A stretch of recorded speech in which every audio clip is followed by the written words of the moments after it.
Hello students. Welcome to today's chemistry lesson. Our topic for today is the particulate nature of matter, part 1. But before we continue, let us recap our previous lesson. In our previous class, we learned about the meaning of chemistry. Chemistry is the scientific study of matter. We also discussed the career prospects related to chemistry. Students can pursue careers in some fields such as petrochemical industries, manufacturing, farming, food processing, pharmacy, and teaching. We explored the applications of chemistry and how it helps improve our living standards.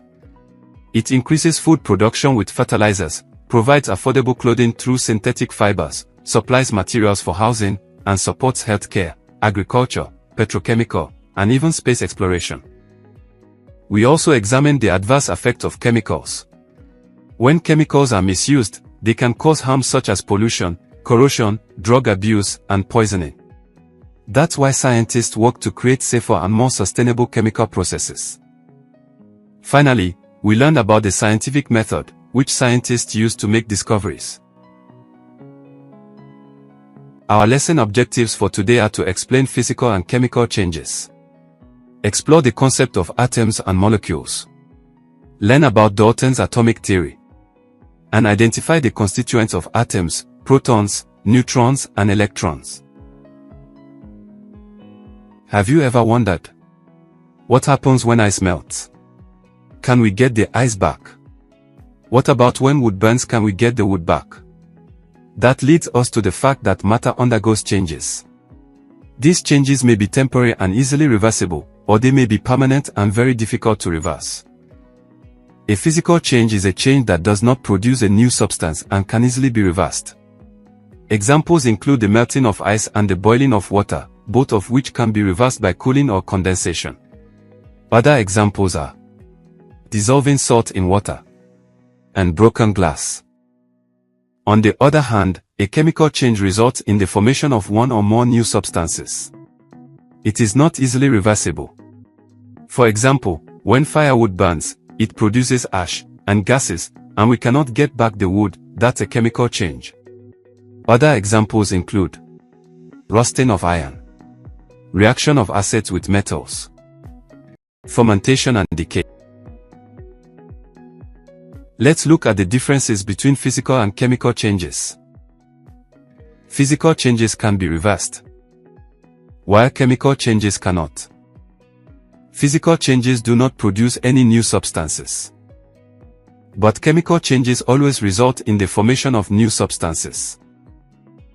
In most physical changes, only the state or appearance of a substance changes, while chemical changes involve the formation of entirely new materials with different properties. Remember, learning is a journey, not a destination. All matter is made up of tiny particles, called atoms and molecules. An atom is the smallest particle of an element that can take part in a chemical reaction. When two or more atoms combine, they form a molecule.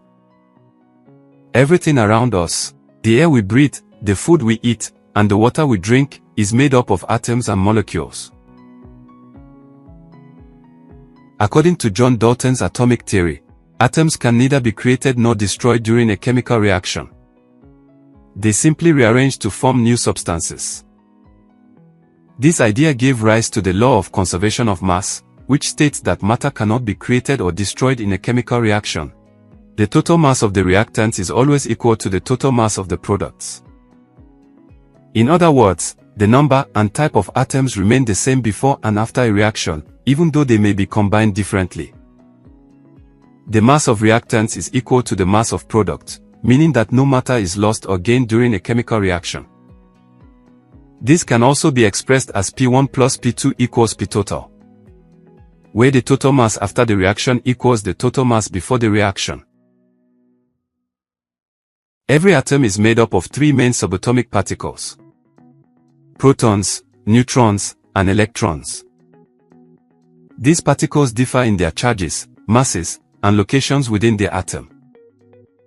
The proton, represented by the symbol P+, carries a positive charge and is located in the nucleus of the atom. The neutron, represented by N, has no charge and is also found in the nucleus. The electron, represented by E-, carries a negative charge and moves around the nucleus, in shells or energy levels. You've completed this lesson, well done. Let's test your memory with a few quick questions, a fun way to recap what you've just learned. In this lesson, we explain physical and chemical changes that occur in matter, such as the melting of ice, which is a physical change, and the burning of firewood, which is a chemical change. We also explore the concept of atoms and molecules, where an atom is the smallest particle of an element, while a molecule is formed when two or more atoms join together. In addition, we learned about Dalton's atomic theory, which states that atoms can neither be created nor destroyed in a chemical reaction. We further identified the constituents of the atom, namely protons, neutrons, and electrons. In our next class, we will discuss the particulate nature of matter, Part 2. Thank you.